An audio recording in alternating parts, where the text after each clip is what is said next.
Cutting class again. Rhonda, this is getting to be a habit. It's nice to see you again, too. Why don't you just take a seat over there? I think Dr. Samuels will want to handle this personally. This ought to be good. I've always wanted to be yelled at by a chipmunk. Arvid, that's Rhonda Gielgud. That's Rhonda Gielgud? Uh-huh. The Rhonda Gielgud? That's right. The girl who takes all the guesswork out of dating. I'm telling you, Arvid, she is a sure thing. Do you know what my problem with girls has always been? Oh, you're obnoxious, you're cheap. I have seen you naked in gym class. I'd say... Arvid, shut up. The problem is I've been asking out the wrong girls. Not anymore.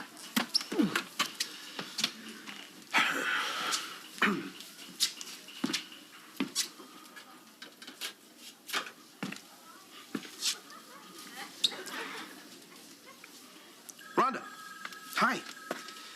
Dennis Blunden, I've seen you around detention. And, I was just thinking to myself, why don't we go out some night? Why don't you get lost?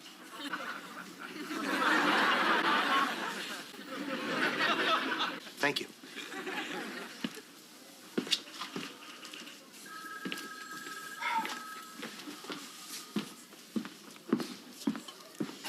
That was real smooth.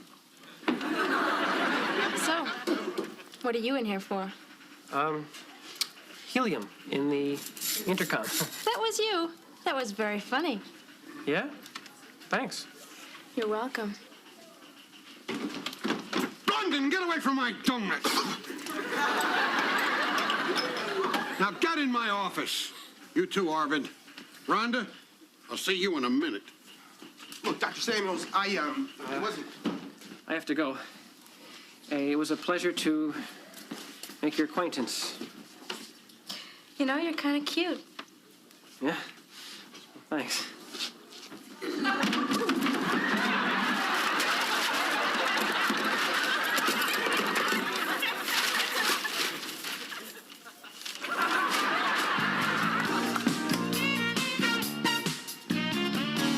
And tomorrow, we're going to begin discussing the most recent American initiatives to end apartheid in South Africa. See you then.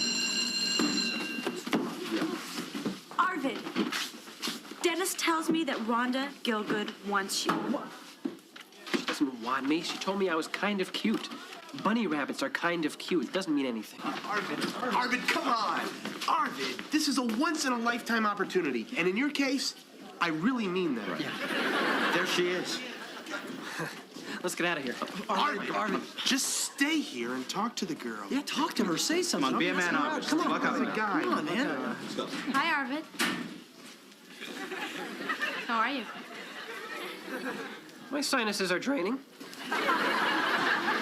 So, do you want to do something on Friday night? Oh, I don't know. It's a school night. No, it's not. Arvid. Right, that's true. I'm free. Great.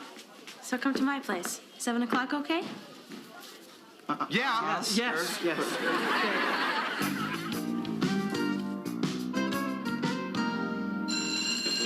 Have a good one. Bye, Mr. Moore. Bye-bye. Oh, say, Mr. Moore, how was your weekend? This is Thursday, Arvid. I mean, last weekend. It was fine. Did you have a date? As a matter of fact, I didn't. Good. So, when you made your move, who unhooked the brassiere, you or her? Well, before I tell you that it's none of your business, why am I being asked these questions? I'm going to have sex Friday night. I see. That's why I have to talk to somebody with, I don't know, hands-on experience, so to speak. Okay, you want some advice? Yeah, hold on, wait. Okay. Well, first you think. Think? Yeah. You think, why am I having sex with this girl? That's a good question, Mr. Moore. I think it's because, well, basically, I don't want to let the guys down. It's good school spirit, Arvid. But how do you feel toward the girl? I had this dream last night, Mr. Moore. I was flying on troop transport on a dangerous mission over uncharted territory. And I'm standing in the open doorway and everyone's yelling, jump, jump. So I jumped, and then I realized that my parachute was a gigantic brassiere and I couldn't get it open. And when I woke up, my practice brassiere was in shreds. Your practice brassiere?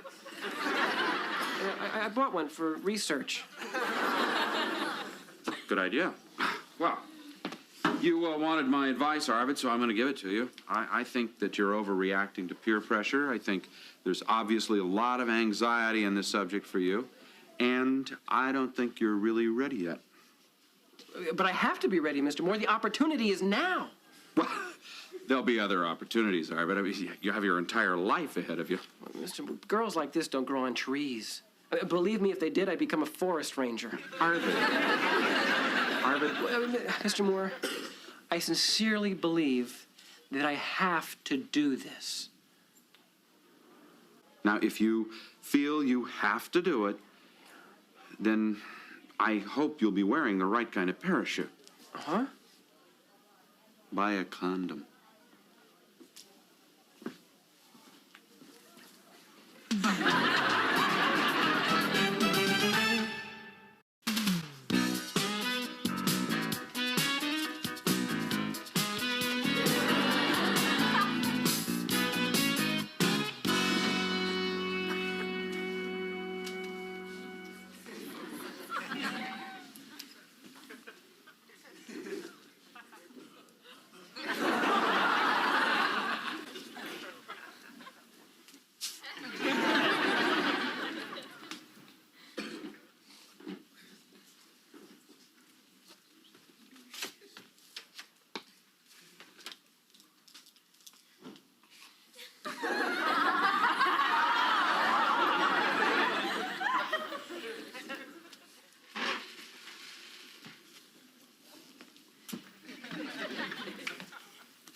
Yes. I was wondering if you could recommend a brand of cotton balls. To tell the truth, there's not a lot of differences in cotton balls. I suppose it all depends on what you plan to do with them. I just want to use some to make a snow scene for my train set. I see. Well, here. This should fill all your snow scene needs. Anything else? Yes, I would like some toothpaste and one box of lip balm. Will that be all? No, there is one more thing I need.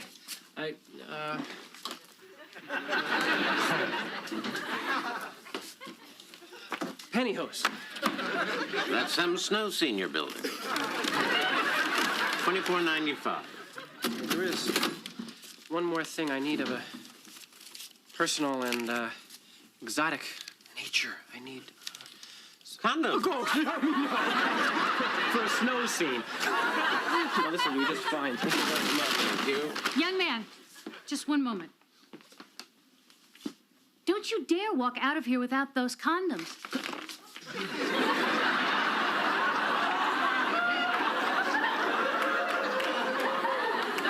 If you want to act like a man, then you better take the responsibility of a man. Here. They're on me. Just make sure they're on you.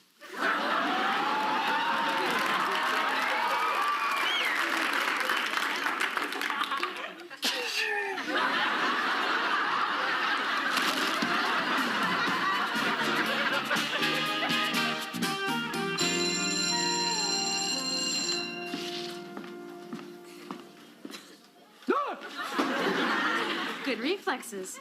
I like that in a man. It's you. I thought it was a moth. Here's my address. I'll see you at 7. Morning, Arvid. Hi, Mr. Moore. So it's Rhonda Gielgud you're seeing, huh? Well, might as well get it over with. Get it over with? Aren't you missing something? What? Well, having sex does involve another human being. I know that, Mr. Moore. I have the other human being. And got the protection. So, don't worry about me. Oh, I'm not worried about you. I'm worried about her. Did you ever stop to ask yourself why she's so interested in just about anyone? I don't know. Maybe she likes having sex. Maybe. Maybe she's lonely. Maybe she's confused. Maybe she's desperate for attention. Never thought about that. Well, think about it. Now, Rhonda is a troubled person. She cuts classes. She doesn't finish her homework. She's promiscuous. It's self-destructive behavior. And you are about to make love to her. You care about her at all? Well, I don't know. You even like her? I don't even know her, Mr. Moore. You feel good about that? Oh, hey, don't look at me, Mr. Moore. The whole thing was her idea. Oh, don't give me that. I mean, you know better. Now, I am just asking you to think about what you're about to do, and with whom, and why.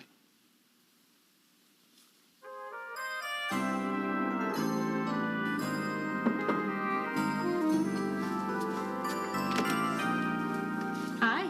Hi. You're late. I was just in the lobby, admiring the artwork. Great apartment your folks have. It's okay, I guess. Nice sedimentary dolomite. Yeah. Can I get you something to drink? A drink. I better not. I'm going to be driving later. I mean, after I get my license. You are cute. Did you hear that? That sound like your parents? Was that? You've got good ears, Arvid. They're in Boston. Okay, fine. Boston. Hi.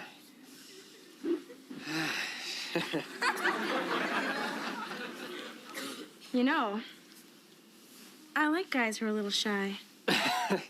I'm a lot shy. I still can't undress in front of my schnauzer. I can't look at my mother's laundry without blushing. No, it's true. I had to be forced breastfed.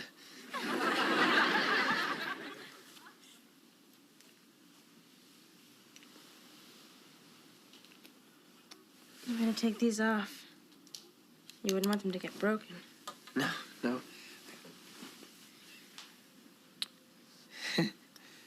Did you get those little red marks on your nose when you take off your glasses? I mean, you know, wear a glass. Where did you say you were from? I mean, I know you're from New York. You know, we're in New York. I know that, obviously, but I mean, it's. I think in one way or another, most people are from New York. Don't you agree that? Arvid, don't you want to kiss me?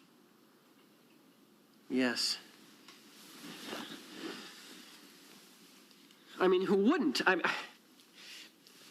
Can I ask you a question? What is it, Arvid? Why me? What kind of a question is that? Well, I mean, let's face it. I'm not, you know, exactly Mel Gibson. I'm not even Hoot Gibson. Who? I mean, what could you possibly get out of being with me? I mean, you're so exciting, and you're beautiful, and you're sexy. You don't have to say that stuff. No. I mean that. That's why I can't understand what I'm doing here. Well, if you'd stop talking for a minute, maybe you'd find out. Just like that? Arvid, obviously you don't know me. That's it. See, that's the point. I'm trying to get to know you. Yeah? Yes. So if you'll just tell me a little about yourself. Like what? I don't know. What about your family? Well, I don't have any brothers and sisters. My father's a sales rep for textiles, and my mother's his partner. And they travel a lot, and I stay home. You must get lonely. Sure. Sometimes, don't you? Oh, yeah. I do have my schnauzer. So I guess I'm not quite as lonely as you. Look, are we gonna do it or what? You betcha, yes. Well, you still haven't answered, why me? Because you're different. I mean, like you've never made it with a nerd before and you want to see what it's like to, break one in? I mean, what's the... You acted differently. Sweet and funny. And you didn't hit on me. And I just had this hunch. I had a hunch that I'd like being with you. I like being with you, too. You know, most guys don't have much to say to me. Except afterwards, and then it's, I gotta go. That's terrible. I've read that post-coital tenderness is very important. I mean, especially to the woman. Post what? Afterwards. Just sort of holding each other and talking. About what? Like secrets. For instance, I might tell you that I think I'm too old to be in the Boy Scouts. Or that, What? What? I wish my ears were a little closer to my head.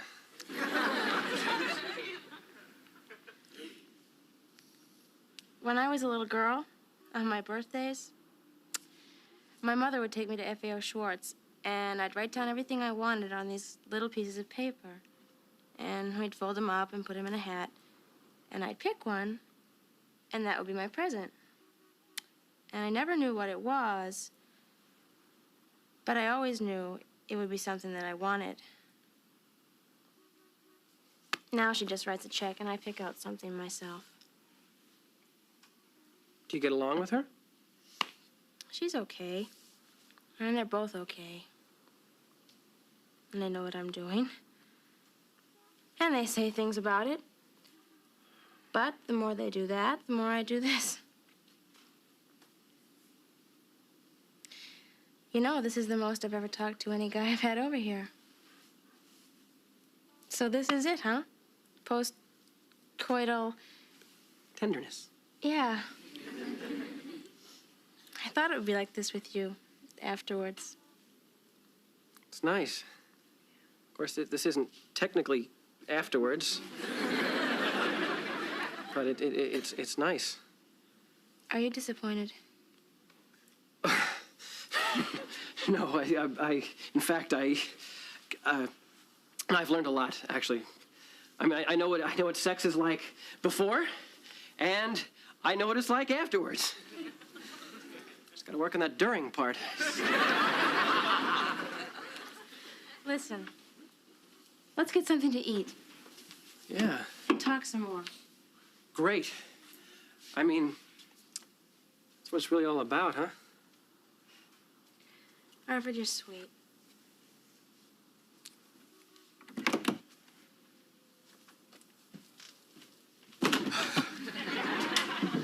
Arvid? Oh, yes.